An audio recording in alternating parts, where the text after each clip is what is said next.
മണ്ണാർക്കാട് കരുവാരക്കാട് പൂട്ടിക്കിടന്ന ഗോഡൌണിൽ നിന്നും 1 കോടി രൂപ വില വരുന്ന നിരോധിത പുകയില ഉൽപ്പന്നങ്ങൾ പിടികൂടി. ഉൽപ്പന്നങ്ങൾ നിർമ്മിക്കാൻ ഉപയോഗിക്കുന്ന മെഷീനറികളും മണ്ണാർക്കാട് പോലീസ് പിടികൂടിയിട്ടുണ്ട്. സംഭവത്തിൽ രാജസ്ഥാൻ സ്വദേശികളായ പ്രകാശ്, ഘനശ്യാം എന്നിവർ പിടിയിലായിട്ടുണ്ട്. വിവരങ്ങളുമായി അജിത് ബാബു ചേരുന്നുണ്ട്.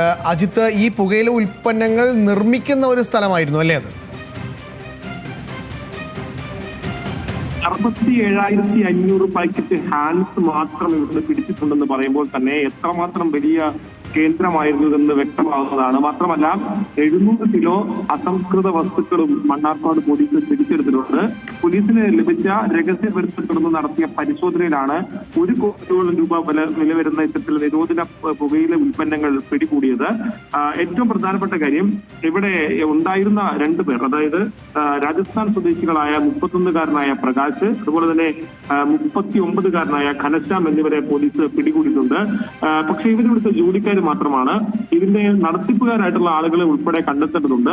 ഇവിടെ ഈ നിർമ്മിക്കാൻ ആവശ്യമായ മെഷീനുകൾ ഉൾപ്പെടെ സൂക്ഷിച്ചുകൊണ്ട് വലിയ തരത്തിലുള്ള നിർമ്മാണമാണ് നടന്നുകൊണ്ടിരുന്നത്. ഇതിന് പിന്നിൽ ആരൊക്കെയാണെന്നുള്ള കാര്യം ഉൾപ്പെടെ പോലീസ് അന്വേഷിച്ചു വരികയാണ്. പാലക്കാട് പുകയില ഉൽപ്പന്നങ്ങൾ നിർമ്മിക്കുന്ന ഒരു ഗോഡൌണിലാണ് ഇപ്പോൾ റെയ്ഡ് നടന്നിരിക്കുന്നത്. 2 പേരെ അറസ്റ്റ് ചെയ്തിട്ടുണ്ട്.